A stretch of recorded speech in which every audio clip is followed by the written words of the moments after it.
The idea for the trip was Josh's. He was always the one to chase risky adventures. "These forests are older than America itself," he had said over a cheap beer a week ago. "You can find real settler trails out there, abandoned mines, maybe even something darker. Let's have a little adventure." Tom had only shrugged at the time. Since childhood, he had never liked forests. Too many shadows, not enough roads. But when Macy's eyes lit up with excitement, he couldn't bring himself to refuse. They left later than planned. The asphalt road stretched between rolling hills along the slopes of the Appalachians. On the horizon, the sun still burned in a red strip, but ahead of them, down below, night had already taken over. An old country tape played in the car, but the music only deepened the emptiness beyond the windows. "We should have turned back while it was still daylight," Macy said, staring at the map on her phone. "The signal kept dropping. The screen went blank. There's no service here, just trees and nothing." "Exactly," Josh laughed. "That's the point. No people, no cameras, just pure, wild nature." Tom tightened his grip on the wheel. The forest seemed endless. The trunks rose high, their crowns weaving together to block the last streaks of sky. Leaves fell onto the hood, their dry rustle sounding like whispers. They drove deeper and deeper. The road narrowed, cracks splitting the asphalt. Every now and then they passed old wooden signs, but the letters had long since worn away. No one lives here, Tom thought. No one should live here. Josh poured whiskey from his thermos and strummed his guitar in the back seat, humming tunelessly. Macy laughed at his antics, though her smile faded when she glanced out into the trees. An hour slipped by. A clearing appeared up ahead, its grass tall and damp with dew, though the night had only just begun. A gust of wind rippled through it, making the blades hiss as if something had moved through them. "Let's stop here," Josh suggested. Tom cut the engine. Silence fell instantly. No cicadas, no nightbirds, just the occasional creak of branches. Macy hugged herself. "It feels like the forest is listening to us." Josh chuckled. "They're just trees. Relax." But Tom couldn't relax. His eyes kept drifting back to the dark spaces between the trunks. The shadows there seemed to thicken, gathering shape. And then, for a moment, he was certain someone was standing there, tall, motionless, watching them. They unloaded the car. Bags of food, sleeping bags, and the old tent Josh had bragged he could pitch in 5 minutes. Tom helped, though his ears stayed tuned to the silence pressing in around them. It wasn't normal silence. It was the kind that makes every small sound sharp and unbearable. The crunch of a plastic bag, the hollow thud of Josh's guitar case, even Macy's sighs all felt too loud, cutting into the stillness. Macy tilted her head back toward the sky. The full moon hung heavy and pale, throwing long shadows across the trees.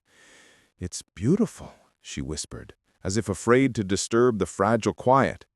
Josh set up the tent, the nylon snapping, the poles creaking. "See? Nothing to worry about. Tomorrow we'll find a trail. Folks say there are old mining towns out here, abandoned for decades, perfect for exploring. Or maybe we should find a lake," Tom suggested carefully. He didn't want to admit how much the forest unsettled him. Childhood memories stirred, being lost for a few hours in the pines behind his hometown, convinced the trees were whispering his name. Macy gave him a soft smile. "Everything'll be fine. You're just tired." They built a fire. Smoke curled into the trees, vanishing quickly as if swallowed by the dark. Tom noticed something strange. The flames burned bright, but the heat never seemed to reach his skin. Tom tuned his guitar and strummed a slow, haunting melody. His voice carried low and rough, singing an old ballad about miners buried alive. The words seemed to sink into the clearing, absorbed by the earth itself. Macy sat hugging her knees, her eyes fixed on the tree line. Her hair caught the moonlight, but her face was tense. She flinched when something cracked in the woods. "A deer," Josh said quickly, "or a raccoon. Plenty of wildlife here." But Tom knew that sound. Too heavy, too deliberate. Not an animal. "You heard that, right?" Tom asked, his throat tight. Macy nodded, her eyes wide in the firelight. Tom rose, stepping toward the edge of the clearing. Leaves squished wetly under his boots. He peered into the gaps between the trunks. And there it was again. A figure. Tall, broad-shouldered, perfectly still, carved out of the darkness. His heart pounded so hard he thought it might burst. "Hey!" Josh's voice snapped from behind him. "What are you doing?"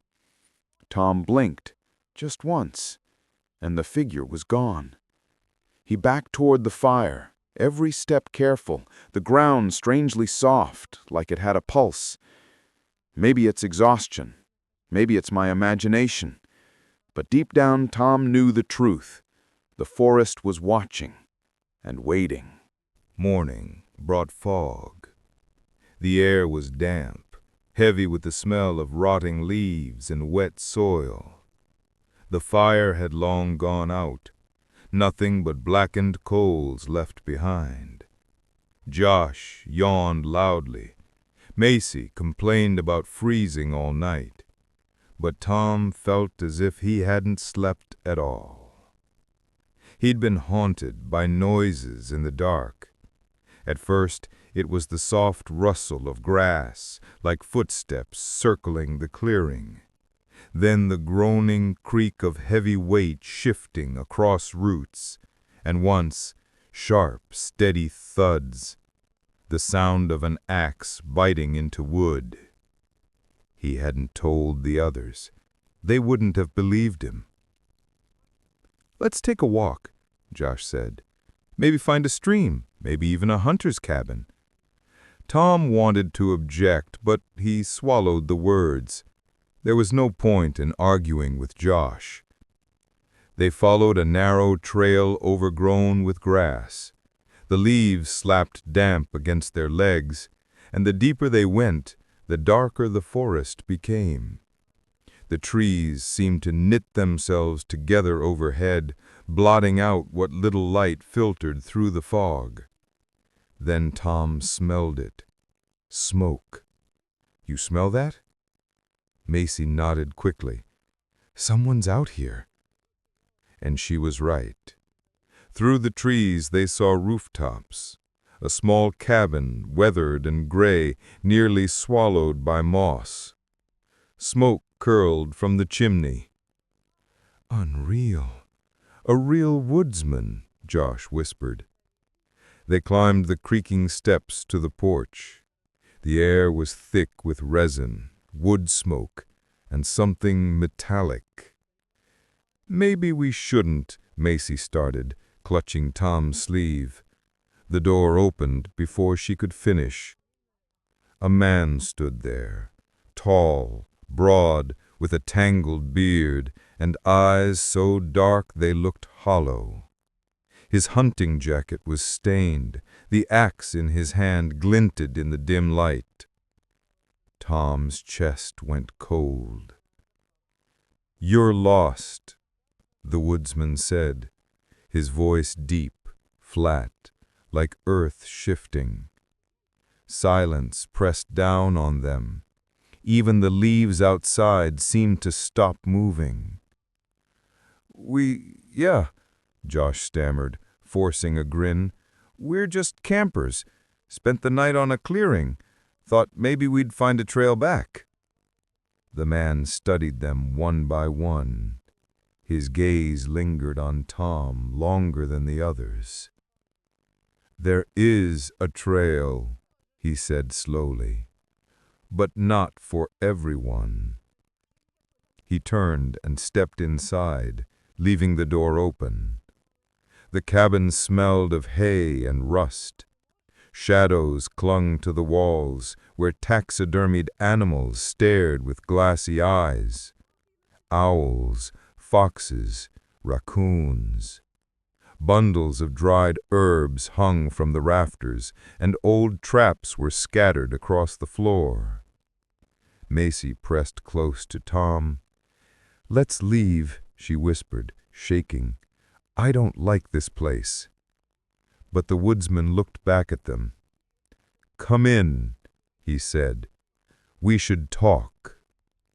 And as they stepped across the threshold, Tom heard the door close behind them on its own. Inside, it was darker than outside. The only light came from a kerosene lamp with a weak flame. Shadows stretched across the walls, and in their shifting glow, the stuffed animals seemed alive, their glassy eyes glinting as if they were watching. The floor was covered with animal hides. Some were old and brittle, but others looked fresh. Tom noticed dark stains on the fur that hadn't fully dried. The air was thick with wood smoke, pine resin, and something sharp and metallic, like rusted iron. The woodsman sat at a heavy table made from rough planks. He set out wooden mugs and a pitcher of cloudy water. "Drink," he said. "You're tired." No one moved. Macy slid closer to Tom, her hands trembling. Her gaze wandered across the shelves, jars filled with herbs and others holding things she couldn't quite make out. In one jar, she swore she saw the small, twisted body of a bird floating in murky liquid. Josh tried to break the silence with a forced grin. "Cool place. You live here all by yourself?"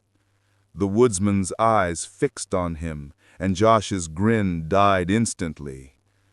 "Alone," he said, "but the forest is with me.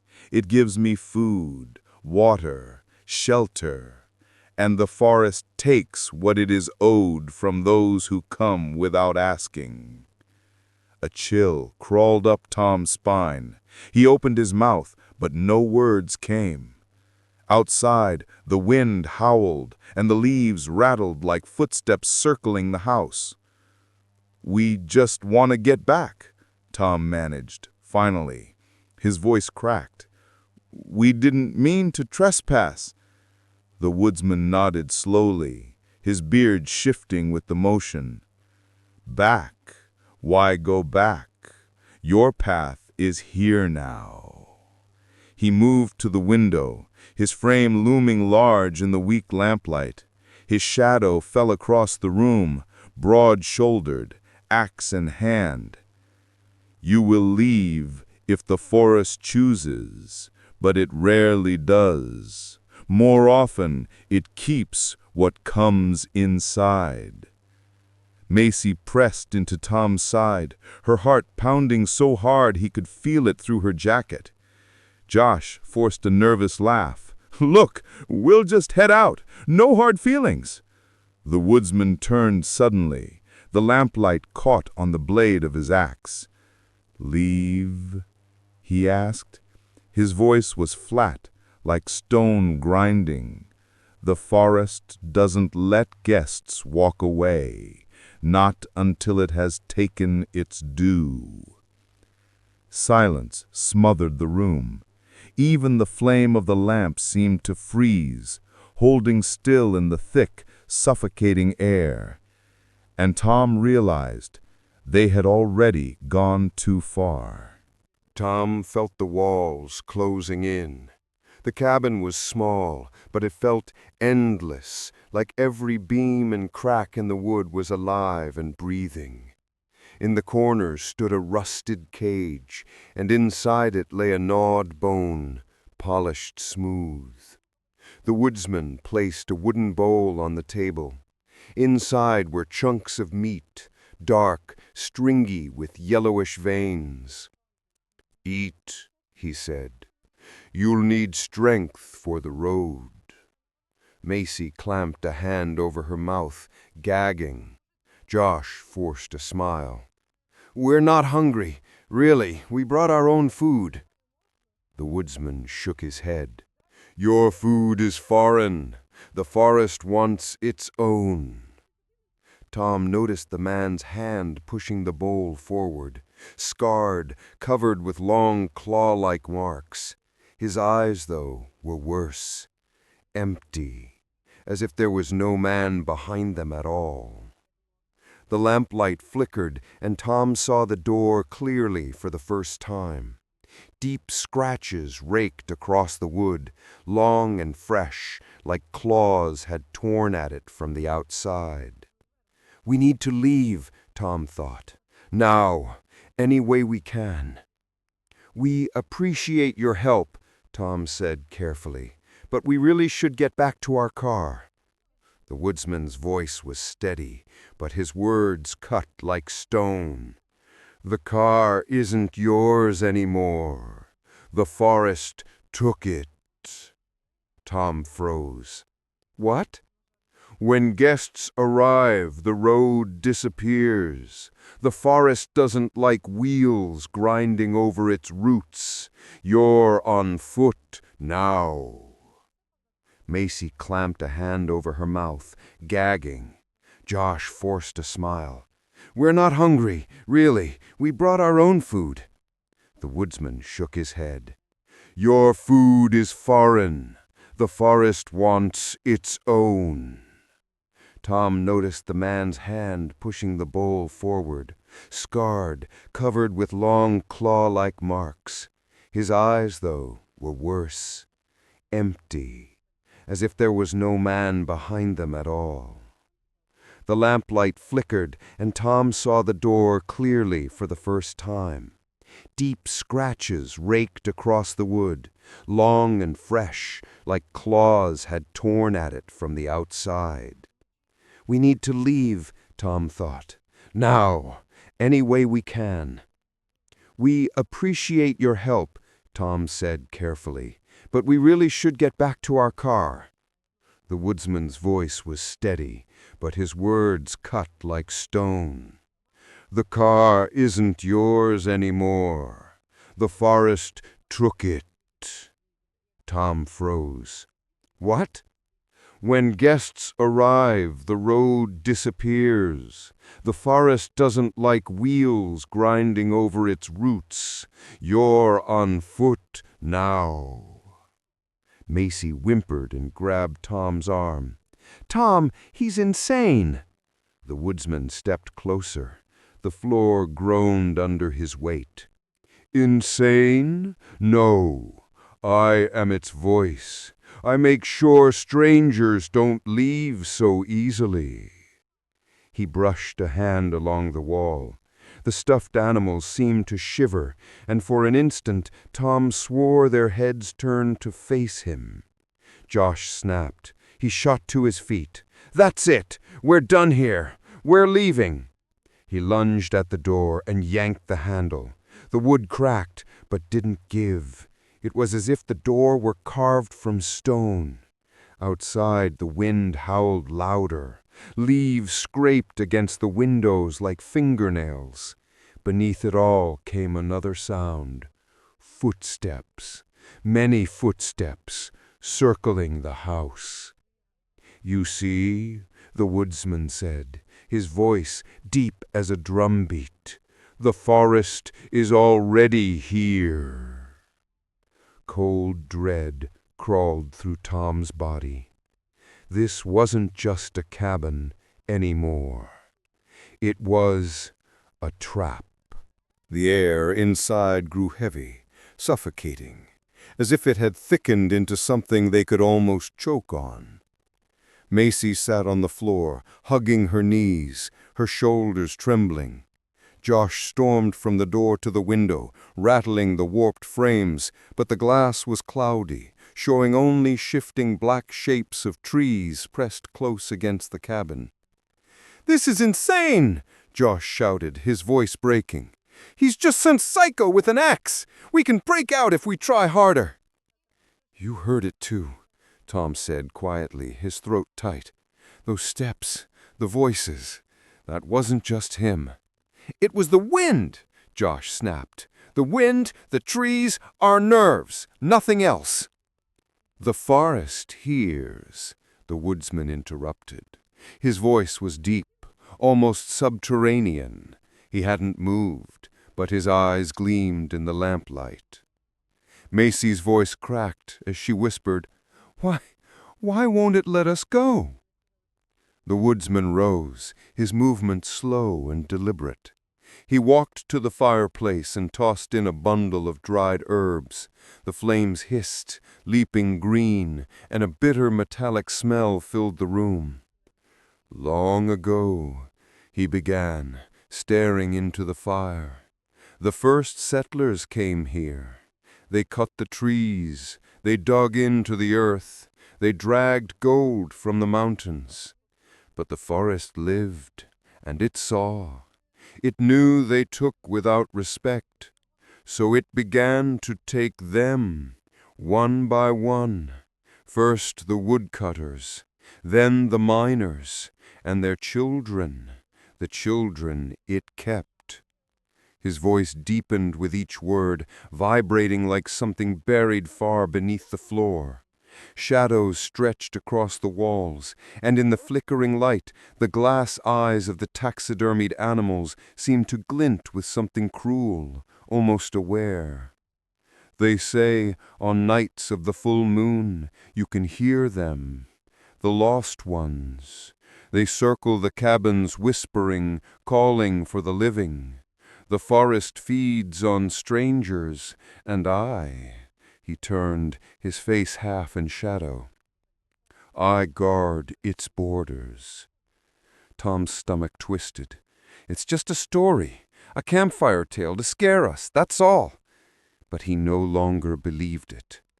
Josh slammed his fist on the table. "Bullshit! Fairy tales for scared kids!"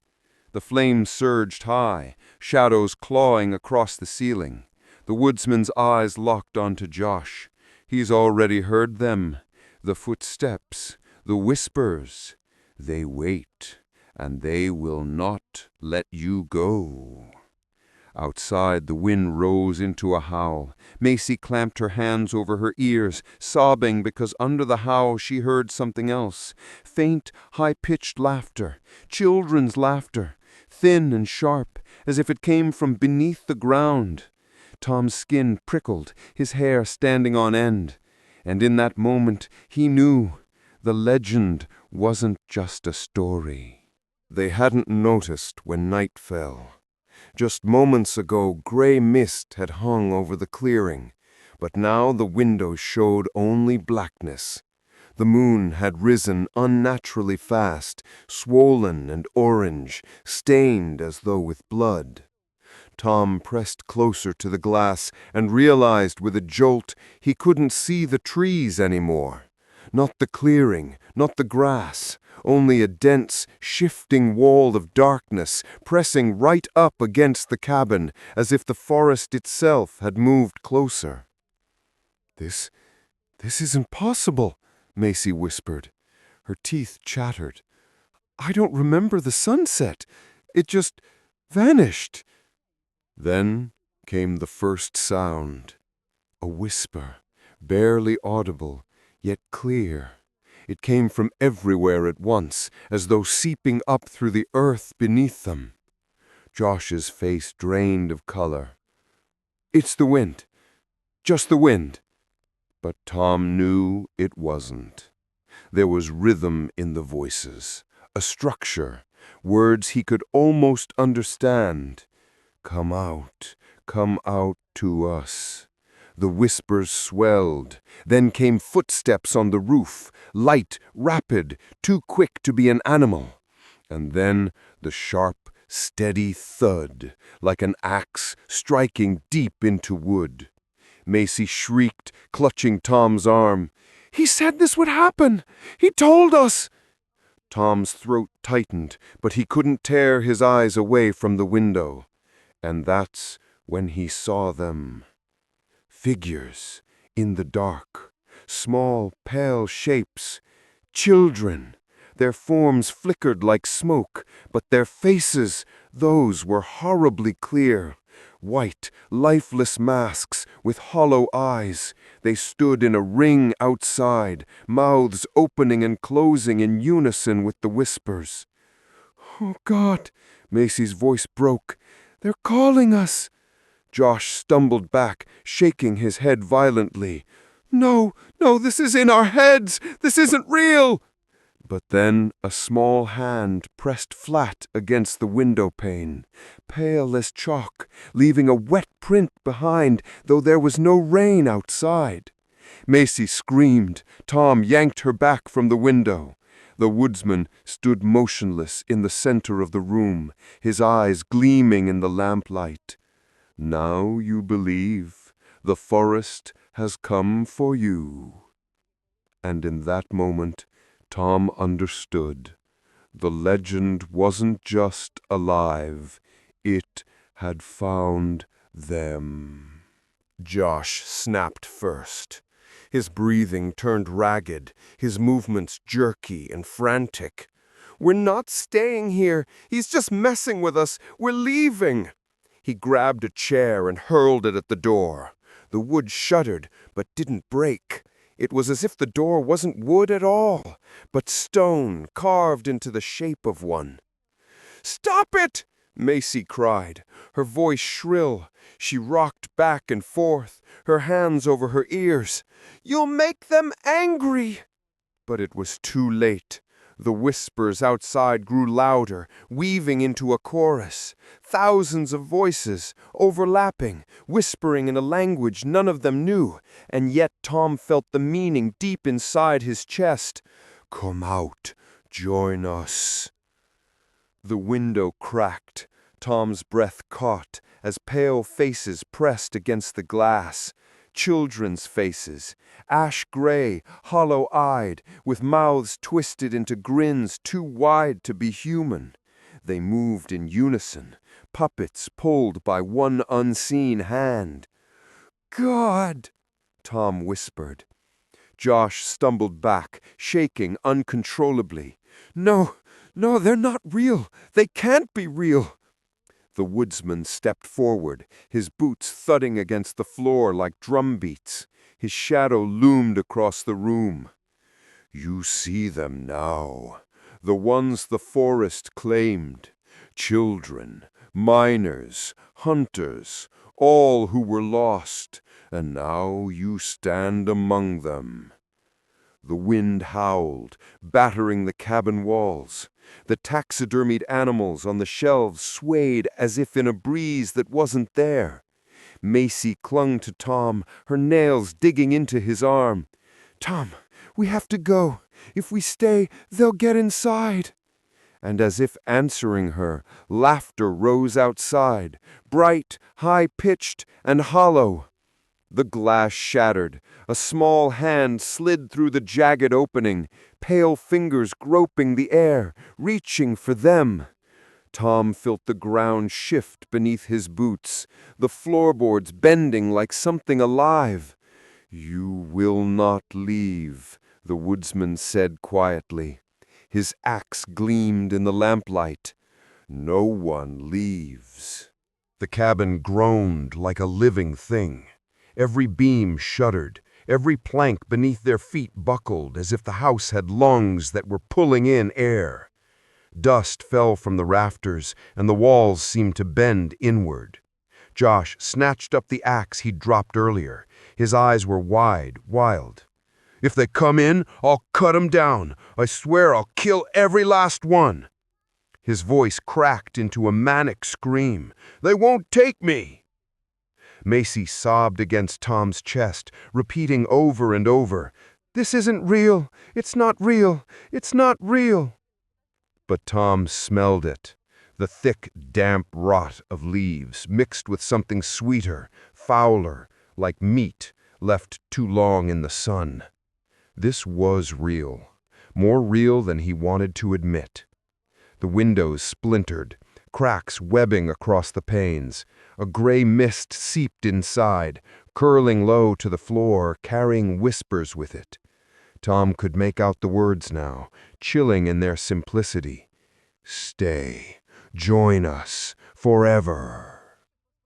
Josh charged at the nearest window and swung the axe with all his strength. The blade punched through the glass and fell into nothing. Outside wasn't woods anymore. It was void, darkness full of pale hands, reaching, clawing at the air. Josh recoiled with a scream, stumbling back. His face drained of all color, sweat shining on his forehead. "There's no way out! No ground! Just them!" The floorboards beneath Macy's feet quivered. From between the cracks sprouted thin black vines, writhing like snakes. They coiled around the legs of the table, slithered toward her ankles. She screamed as one wrapped her foot, the sharp vine piercing skin. Tom yanked her free, tearing the plant loose. Dark sap bled from it, sticky and hot, and when he hurled it into the fireplace, it hissed and screamed like a living thing as it burned. "We have to get out," Tom shouted, "while the house still stands." The woodsman's voice rumbled low and final. "You cannot leave. The forest is here. There are no doors, only the path to him." He pointed at the fireplace. The flames surged, turning green, spreading across the floor like roots. "Forward," the woodsman said. "He waits." Macy shrieked, pulling back, but her voice was drowned in the rising chorus of whispers. The children outside were louder now, their laughter thin and sharp, echoing like a playground gone wrong. The walls shuddered again. The taxidermy animals hanging there opened their eyes, real eyes. They blinked slowly, their teeth showing in twisted, silent grins. Tom felt the truth crash over him. The forest wasn't outside anymore. It was in the cabin, in the walls, in the very air they breathed. And if they didn't escape right now, if such a thing was even possible, they would never leave. The cabin roared and groaned, alive with a pulse that shook the beams and floorboards. The fire spread across the planks in twisting root-like patterns, glowing green and casting monstrous shadows. Macy clung to Tom, her nails cutting into his arm. "Tom, we have to go, now!" Josh sat slumped in the corner, rocking, his voice broken. "They're everywhere. Thousands. They're waiting for me." The woodsman stood by the door like a sentinel. His dark eyes gleamed, the axe in his hand catching the firelight. "You came on your own. Now you belong to the forest." Tom grabbed Macy and dragged her toward the door. The wood was icy under his hand. He slammed his shoulder into it, once, twice. On the third hit, the boards cracked open. But what lay beyond wasn't the clearing. It wasn't the road. It was fog, endless shifting fog filled with figures. Dozens, hundreds, children, men, women, faces twisted, hollow-eyed, smiling too wide. They stood in silence until a single voice whispered, "Stay." Behind them the woodsman advanced, each step like a hammer striking earth. "The forest doesn't release the living, only shadows." Panic surged in Tom. He spun, grabbed a stuffed owl from the wall, and hurled it at the window. The glass shattered, shards raining to the floor. A blast of cold wind ripped through the cabin, scattering the flames. "Go!" he shouted. He pushed Macy through the opening and climbed after her. Josh screamed behind them but didn't follow. When Tom looked back, he saw him rising, drawn toward the woodsman like a moth to fire. Outside the air was wet, the fog clinging to their skin. Around them footsteps echoed, too many to count. Whispers crowded their ears, pressing in, soft and relentless.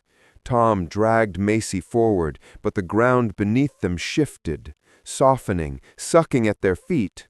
The grass was no longer green. It was black, curling, alive. "Tom," Macy sobbed, "it won't let us go." Then a scream tore through the fog, Josh's voice, raw, terrified, and cut short. The forest tightened its grip. Branches bent low, gnarled like arms reaching for them. Shadows slipped closer. Tom looked ahead.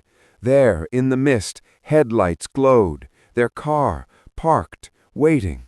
"We're almost there!" he shouted, pulling Macy. But with every step, the lights drifted farther away, receding into the fog, until they vanished completely. Laughter rang out, high-pitched, childlike. Macy wept. Tom tightened his grip on her hand. He forced himself to look back one last time.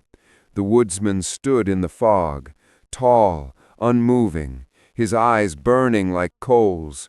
He raised the axe slowly and pointed at the ground, and the black grass around their ankles writhed upward, curling, binding. They screamed, but the forest had already taken them.